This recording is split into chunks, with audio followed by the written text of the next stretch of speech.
Well, good morning from my side to everybody present. And yes, welcome to 2021 on behalf of IOPSA and PIRB.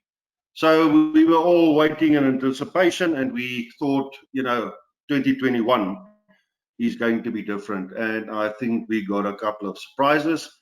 But nevertheless, welcome to our first webinar of the year.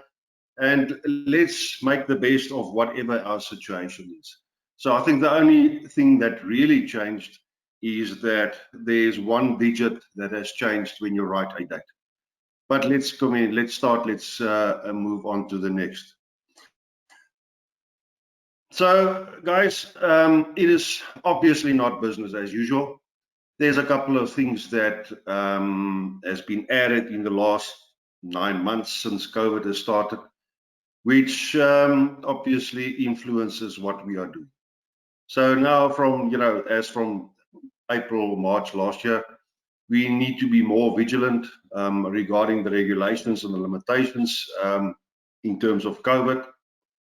Wearing masks and sanitizing, which is a lot of unnecessary things if you look at the normal way of doing things or the way that we are used to. But unfortunately, this is one of the only way, basically, to make sure that you, your staff, and the people around you stay safe. Then we also need to measure temperatures of the staff and the patrons visiting your premises. We need to identify possible symptoms and make sure that we get attend to these things in time. And then obviously there's also the record keeping regarding COVID-related tests and whatever. So there's a whole list of things that we have to do, which we normally did not do. So that's basically our new normal. And I think, we need to accept that it's going to be with us still for a while. So in that vein, let me just give you this little bit of information. A negative attitude is like a flat tire. You're not going far until you change it. So, although we have all of these things that needs to happen, we need to take it in our stride, and we need to make sure that we do this for several reasons. But being negative about it is not going to change it, and it's not going to really do anything positive in your life if you stay negative regarding that. So today we're going to talk a little bit about proactive business. I've got Steve also on the side here. Steve, I don't know if you want to maybe just have a quick word before we carry on to the rest. Yeah, morning everyone, and welcome to 2021. I don't think I'm going to add too much more to what you've said, Gerry. I think that we're covering those particular items. I know everybody's tired of hearing about COVID-19, but when I was speaking to Audrey the other day and a couple of guys, it's not numbers anymore, it's names. And I think a couple of months ago we used to read all these numbers, and that's what they were, numbers. But I think everybody in the room today knows somebody, a family member or a friend or a colleague at work. So yes, we need to do that, but at the same time we have to continue in our business. And from our discussions, and Gerry and I on Saturday and putting these things together, it's exactly that. It's our attitude towards us, and I think somebody said to me that COVID is tough. And I said, yes, but plumbers are tougher. And I think if we have that type of attitude, where if we do everything that we need to do and take all the precautions, then, we will get through this. I mean, I remember in March when we first kicked off with this, and we used to have Debbie Donaldson on a Wednesday morning. And, we had all those fears of what's going to happen, and, not to take anything away, it has impacted severely. But I think, our goal now is to start looking at business in a different way. How do we make our business better? How do we be proactive? How do we make things better? How do we take the opportunities, and where are those opportunities? So that's what we've put together. So thanks, Gerry. Over to you. Right, guys. So we're going to jump right into it. And please, this is not going to be most probably the ideal for everybody. But it's just a couple of ideas as to how we see it, and a couple of ideas to plant the seed to say, guys, maybe look at things a little bit different. So number one is, let's have a look at the challenges, which is not going to go away easily. So we're sitting with the COVID lockdown and the COVID situation, which is not going to change quickly. Then we obviously have health risks over and above for COVID. You know, some of us have other health issues as well, and also health issues that can increase due to the COVID lockdown. Then we've got obviously economic or financial uncertainty due to several reasons, and not necessarily as a result of COVID. I think, you know, there was already economic uncertainty before this happened. So this just pronounced it a little bit more.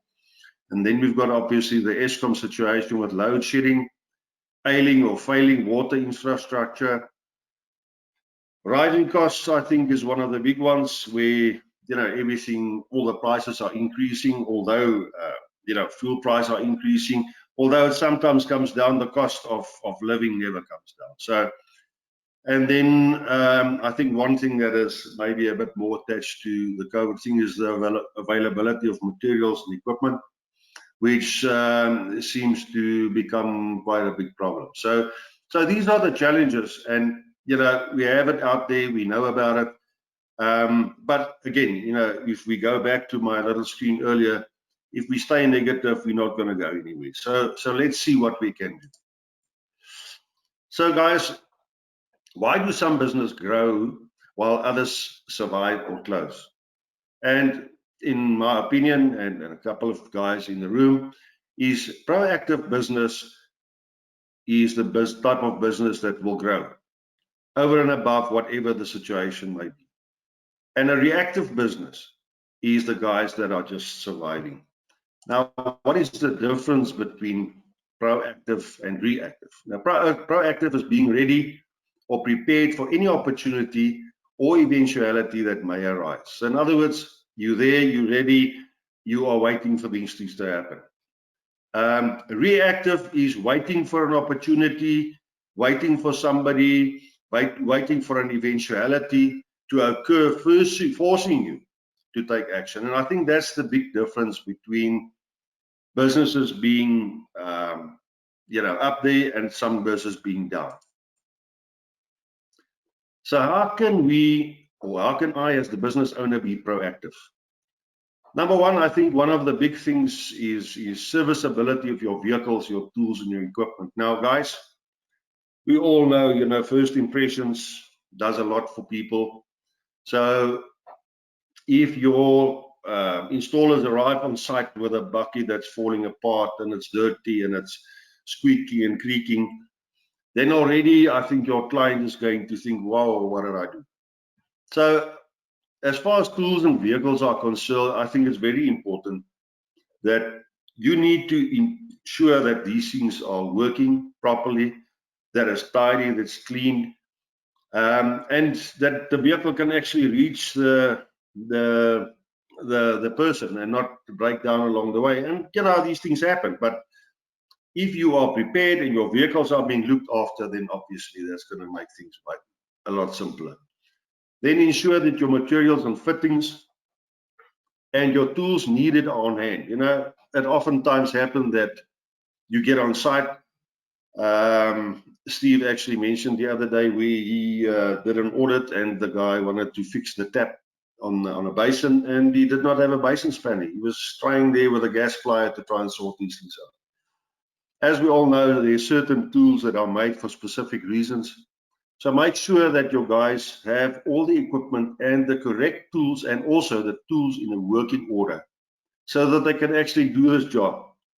And I think there's nothing more frustrating for a business owner or when you do attend to site with some of your people, you're looking for a piece of equipment that you do know you have and it's just not there.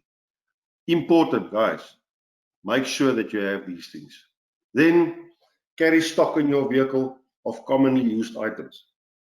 You know, things like a lever ball valve, extra 45-degree elbows. You know, there's a list of these things. Extra copper pipe for that matter. A 28mm piece of copper pipe. You never know when you need to use these things. Or, you know, if there might be a situation that happens on site that will need you to do these things, and now you have to leave everything, stop the job, run away, go back to the hardware shop to try and get these items. So I think it's just one way of making sure that you, number one, save time, and it also shows your professionality if you have these things on hand already. Provide your installers with a method of calculating charges for additional services while on site. Now, guys, this has been discussed a number of times already. I mean, you know, there's always the opportunity whenever you are on site that people can identify something, a leaking tap, for instance, polycop pipe. You know, that's one of those examples where people might stone me for mentioning this, but you know, it is a problem. Pipe leaks, a leaking tap, a leaking valve for that matter, a TP valve that's not working properly, a PIRB that's not working properly. So, you know, there's always an opportunity. And if we look at the SANS codes, lagging, I mean, how many of these installations actually does have lagging on it? And that to me creates a situation where you can actually, if your installers have a list of these items and the cost involved, they can actually tell this client, guys, this is what we need to do, or these are the situations, this is what it's going to cost. Do you want to do this, yes or no? So again, it shows or points to a professional type of business. Sorry, Harry, I also just want to add there. Yeah, sure. I mean, you know, it's amazing how many times, you know, when I've gone out with some of the auditors or guys or get complaints coming through, in that, you know, the clients obviously got another problem. And, you know, when you get in there, it's like, you know, the plumber hasn't followed up on it, or alternatively hasn't submitted the quotation, or they're still waiting for the quotation. So, you know, and again, it goes back to, you know, just keeping up our records, keeping up with our paperwork, making sure that we follow up on it. Because you've already attracted this client. You know, the advertising that you've done has certainly drawn that client to you. You know, you've got the opportunity to be on site. And as we discussed on Saturday, you know, it's to be able to upskill our staff in terms of soft skills, you know, as to upselling that particular job, you know, and there's enough information, as we're going to be doing on some of the other tech talks coming through, in terms of advising that consumer in the correct manner that they make an informed decision. And I would encourage, you know, those in attendance when we do these, is that it's an opportunity. I think, you know, when I look at a lot of businesses, you know, overseas, and when I go and do some research on these things, that's one of the key things in terms of just adding that additional core to what you're doing. So I think it's an opportunity for all of us to be able to take that upon ourselves, to be able to go out. That might not be done the same day, but, you know, if they've got a cost and you say, well, you know, we can schedule in for next month or do whatever, you know, there's different ways of doing things. But I think it's key, as Kerry and I were talking about it on Saturday, you know, when you go and purchase a vehicle, that salesman, you know, sells you the vehicle. Then he wants to know, you want a canopy? Then do you want a tow bar? Do you want a bull bar? Do you want bin lining? Do you want an extended warranty? I mean, that it is endless. And, you know, in most cases, these salesmen get a commission from everything that they sell over and above in terms of the vehicle. So that is instilled in them, you know, to do that. And I think it's something that we as the plumbers, we are, you know, the professionals, and it's up to us to just make sure. So even in that time of 5 minutes while you're cleaning up or doing whatever the guys are doing, excuse me, is to have a look for those other items. Yes, they called you for a problem, but, you know, most houses have other problems, you know, so it's just in terms of how we adapt and how we actually go out there and promote ourselves. Thanks, Gerrie. Yeah, and Steve, maybe just to connect to what you're saying is that, you know, one thing that we can maybe start thinking about is incentivizing our staff. If they do make this extra effort and this extra sale, you know, to maybe, well, in whatever way, I'm sure there are ways to incentivize these guys to also motivate them to do this. So yeah, and then obviously the last point here is continuous training and upskilling of staff, which I don't think we can say much about that, although we have been speaking about this for forever, and we will most probably never stop talking about this. You know, being in this industry, involved in this industry for going on 30 years now, I always tell the guys, you know, I've been around the block a couple of times and I'm still learning. So I don't know, the person that reckons he knows everything, I think there's a bit of a challenge there. So, you know, it's our responsibility as business owners to continuously upskill and train our staff and make sure that they're on top of everything. Yeah, I just want to have just a chat about an initiative that KZN did in November, early December of last year, where we have all these tech talks, and they really are great, but sometimes the opportunity to staff, to be able to view these or attend them. So from a KZN point of view, we decided to host a most common sort of failures with regards to audits and geysers. And it was held during the day, and we had IOPSA and PIRB registered plumbers who sent their staff there, and it was really interesting to have the actual installer in the room and to ask those questions. And it was a huge success. I think, in terms of, we had different people picking up different topics, and it was really good. It was really proactive for the installer to actually be there and understand those common items, areas of failure that we've seen across the country. So we will be looking at doing more of these, during the course of the year.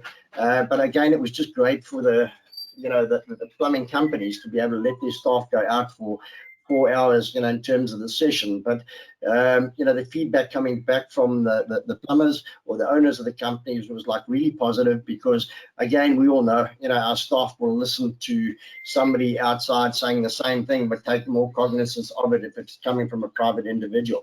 But the feedback coming back was that it was really a good thing that the guys had now understood where they were going wrong and where there was opportunities for them to assist and guide the businesses. So something to look forward to. We'll have a discussion, with regards to the regions, and possibly start putting these things together that they'll be able to roll out in 2021 and assist our staff and companies. Yes, Stephen, we've done something similar in the last couple of months in the Gauteng region as well, where we had some of our members and or plumbers in the areas requesting. And one thing that I did pick up by doing that is that a lot of times people don't understand why they need to do things. So, it's easy to explain to the guy and show him, this is what I want. But you have to understand why he needs to do it, and what the functioning of those components are. I think that plays a big role as well. Nevertheless, let's carry on. So how can my staff or my installers be proactive?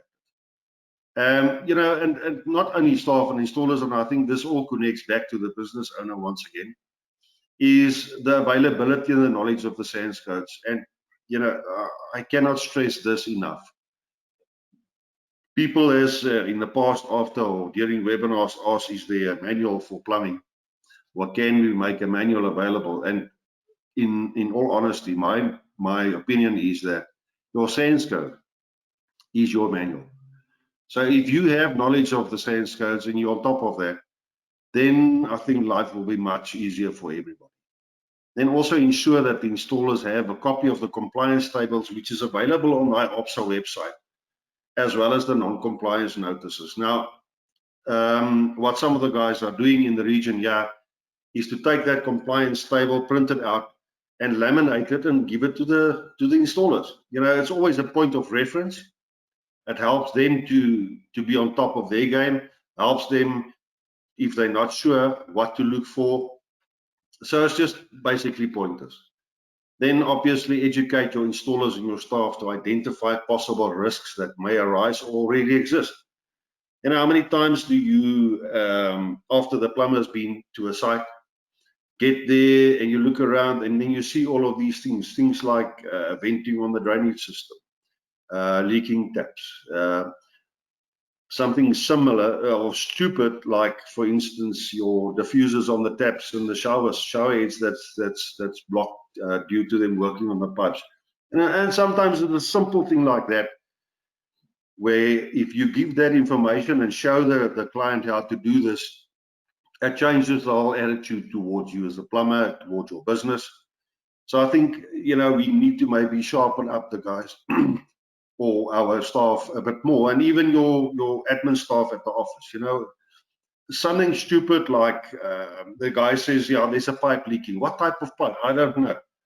Now we're sitting in this era where everybody's got WhatsApp and Telegram and all of these fancy things. You know, ask the client, just take a photograph, forward it to me.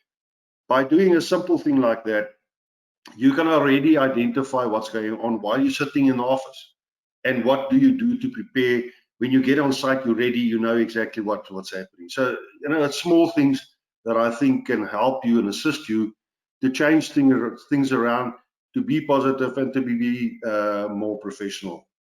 Then I think one of the big things that everybody know about is installers and your staff. Not only the business owners need to attend webinars, breakfast talks, toolbox talks, plumbers meetings. Now immediately everybody says, yeah, but 7 o'clock, you know, the guys are running around. They need to get their stock ready. They need to get on the road, which is not a problem. Because remember, all of these talks, all of these webinars are available for 7 days after the presentation has been done on YouTube. So, you know, guys, sometimes you maybe just need to organize a little bit of a get together on a Saturday morning, do a little booty roll braai or something, get the guys together around the TV, show them the stuff, ask a couple of questions. And I'll tell you now, if you do that, it's going to change the world. It's going to do a lot of things for your business. And then obviously keep up to date with new trends and amendments and regulations and bylaws. You know, every region has got its own bylaws, and there's certain rules and things that apply, and you need to keep up to date with these to make sure that you are one step ahead of the other guys. And then obviously the last and most important is knowledge is power. So if you know where you're heading and you know what you're doing and you are prepared, then you cannot fail. Yeah, Kerry, I think, you know, as we go through, and I think, you know, we keep talking about the same thing, and, you know, sometimes we just got to keep, you know, bashing away at the wall. But I think everything that we can do to equip our staff, you know, we are professionals, and, you know, that's what our clients are expecting, is somebody to come out there and solve our problem. You know, all too often, you know, when I have complaints, you know, the plumber's been back 3 times and he's done this, and then he went away and he didn't have the material, he didn't have this.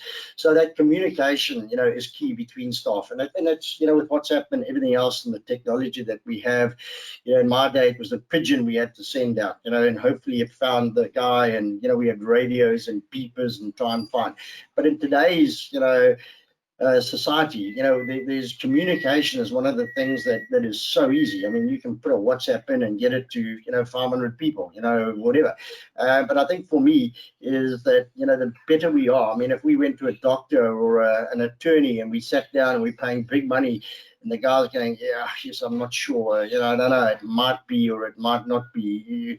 You know, that confidence in terms of knowledge, we would be sitting there looking at it. You know, if we went to a tire place and the oak walked around kicking the tires, I mean, we could do that, you know, but now, you know, are you confident, you know, and it goes back to what you first said, you know, that first impression counts, you know, in terms of when you first contact that company, the way in which you handle the person and the client, and, you know, work out whether they high maintenance clients and who they are. I mean, we never know who they are. You know, it could be Mr. Jones and he could be a corporate manager for one of the biggest managing agents in your region. You know, we never know who it is that we're going to be working for. So each time we've got to take it as the first time that we've worked for them. And our staff need to realize that without our clients, you know, there's nothing for them or anybody else. So everybody is involved in the business, and everybody's got an interest in the business, that they need to just realize where we are.